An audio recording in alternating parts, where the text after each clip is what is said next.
5 key factors behind the Confederates' defeat. What if the Confederate loss at Gettysburg wasn't solely due to Union superiority, but a series of preventable mistakes? Mistakes that one of their own, General Edward Porter Alexander, would later dissect with unsparing honesty. In this video, we'll examine 5 decisive reasons the Confederates failed, as revealed through Alexander's critical perspective.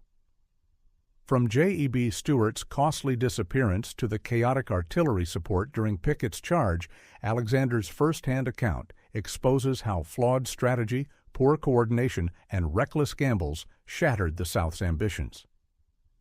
These aren't merely tales of tactical failures, they're cautionary lessons in how the Confederacy's grandest aspirations collapsed. Join us as Alexander's analysis sheds light on one of history's most pivotal defeats. And before we start, don't forget to like and subscribe to help grow our channel. The Vanishing Cavalry.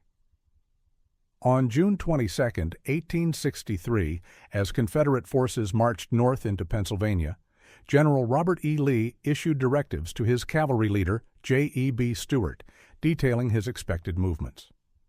The exact wording of these orders remains disputed, but most historians agree Lee instructed Stuart to split his forces, some guarding mountain passes, while the rest shielded the right flank of General Richard Ewell's Second Corps.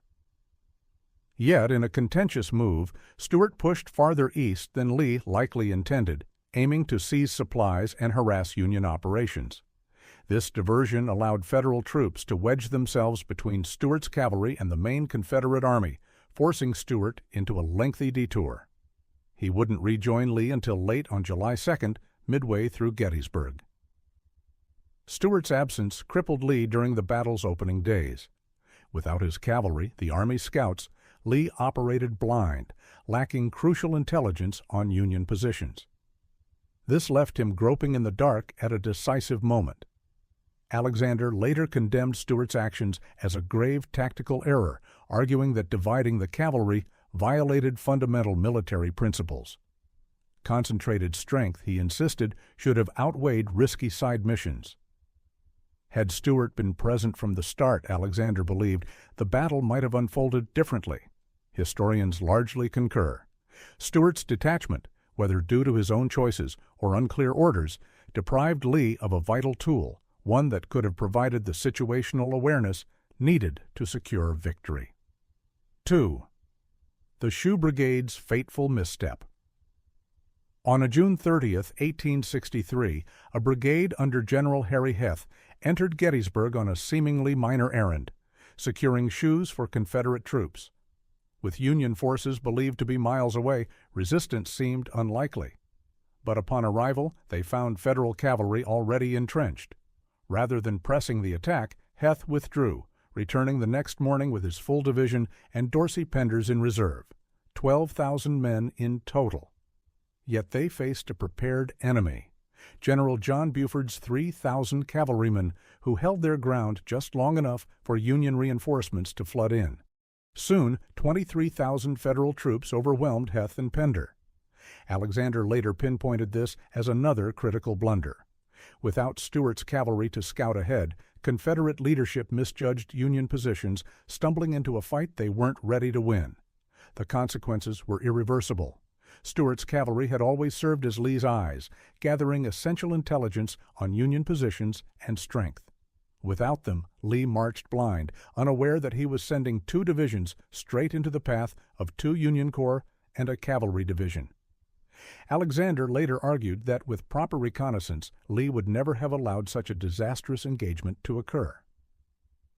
Alexander also questioned the recklessness of Heth's advance on Gettysburg, contrasting it with the caution Lee showed elsewhere, such as his orders to Ewell regarding Cemetery Hill, where Ewell was explicitly told to avoid a full engagement unless conditions favored it.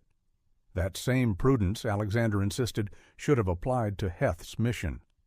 Military strategy often demanded restraint, preserving strength for decisive moments rather than squandering it on secondary objectives. The consequences were devastating. Heth's leading brigades were mauled in the opening clash, suffering crippling losses that left his division weakened for the rest of the battle. Pender's division, too, absorbed heavy casualties. Alexander saw it as a senseless waste, men lost not for a strategic gain, but for an errand of little consequence. Though reinforcements later stabilized the Confederate line, the damage was done. The episode stood as a stark lesson in the dangers of poor planning and inadequate intelligence. 3. Lee's controversial offensive decision. By the end of Gettysburg's first day, Meade's forces had secured Cemetery Hill, a near-impregnable defensive position. Ewell's corps faced a choice: press the attack on July 2nd or withdraw to Seminary Ridge, forcing Meade to make the next move. Alexander analyzed the situation carefully. While the Confederate position was strong, it paled in comparison to the Union's fortified heights. He believed the Confederates could have held defensively, forcing Meade to attack under unfavorable conditions. But Lee, concerned about dwindling supplies, ordered another assault. Alexander disputed this reasoning. After all, the army had foraged successfully later at the Potomac, proving they could sustain themselves. In his view, there was no urgent need to attack. "Let us be frank," and Alexander wrote, "there was no real difficulty in assuming a defensive stance the next day." He estimated that Lee's insistence on attacking cost the Confederates 60% of their chance for victory. That decision, he argued, marked the turning point not just of the battle, but of the entire campaign. Lee's aggressiveness, though born of confidence in his troops, may have doomed their cause. Alexander acknowledged that while Seminary Ridge provided a solid Confederate position, it was no match for the Union's dominance of Cemetery Hill. He called the Federal defenses the strongest he had ever seen, enhancing their numerical advantage by 50%. With 94,000 troops against the Confederates' 72,000, plus superior artillery, the Union held every advantage. Yet, Alexander noted with frustration, the Confederate command seemed to ignore these realities. No thorough reconnaissance was conducted, no adjustments made to account for the Union's formidable position. Meade's forces, unchallenged, spent the night reinforcing their lines. The failure to adapt, Alexander concluded, was as disastrous as the decision to attack at all. Verily, that night was pie for Meade. Alexander declared, emphasizing how Confederate blunders handed the Union commander an effortless advantage. His analysis extended to Ewell's corps and its disastrous positioning. After being ordered to shift from northeast of Gettysburg toward the town, Ewell requested permission to seize nearby high ground, likely Culps Hill, believing it could be taken. The Culps Hill debacle. Though Lee approved, Alexander noted Ewell's failure to secure the position. In retrospect, Culps Hill was virtually unconquerable, its natural defenses too formidable. Yet no orders were given to withdraw Ewell's corps from its untenable position near Cemetery Hill, leaving troops and artillery stranded in a useless configuration.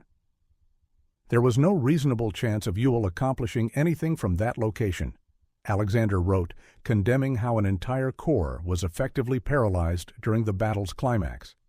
This misstep, he argued, exemplified the Confederacy's broader failures: poor reconnaissance, disjointed planning, and a refusal to adapt, errors that allowed Meade to cement his unassailable position. 5th Artillery Disintegration. When Longstreet placed Alexander in command of Farson Corps' artillery for Pickett's charge, the mission was clear: unleash a crushing bombardment to tear the enemy limbless and soften their defenses for the infantry advance. But what followed was a debacle of mismanagement. Alexander faced systemic disarray. While he directed the main barrage, other artillery units, under different corps commanders, operated independently. Each corps' chief of artillery acted on his own. Alexander observed, as if no other batteries existed. This lack of coordination proved catastrophic. Worse still, General Pendleton, Lee's artillery chief, assigned Alexander 9 howitzers to support the charge, only for Alexander to discover mid-battle that Pendleton had quietly diverted 4 or 5 elsewhere. Those guns might have tipped the scales, Alexander later fumed. Equally damning was A.P. Hill's inaction. 65 cannons sat idle on Seminary Ridge, never advancing to aid Pickett's men, despite their proximity to the assault. Ewell's corps compounded the failure. Though the Confederate line encircled the Union's fishhook formation, a prime opportunity to rake the enemy with flanking fire, only one of Ewell's 5 artillery battalions engaged. A single unified command could have concentrated our firepower, Alexander argued. Instead, Pendleton's passive leadership left the Army's artillery fractured and impotent. The sum of all errors. Alexander's verdict was unequivocal. The Confederacy's defeat at Gettysburg was not inevitable, but the result of cascading failures. From Stuart's absence to Ewell's inertia, from Lee's aggressive gambles to the artillery's disarray, each misstep eroded their chances. The Union's defensive brilliance alone didn't secure victory. Confederate leadership handed it to them. Now we turn to you. Could the South have triumphed at Gettysburg, or was their defeat written in the stars? Share your judgment below. Thanks for watching. Please like, subscribe, and turn on notifications for more.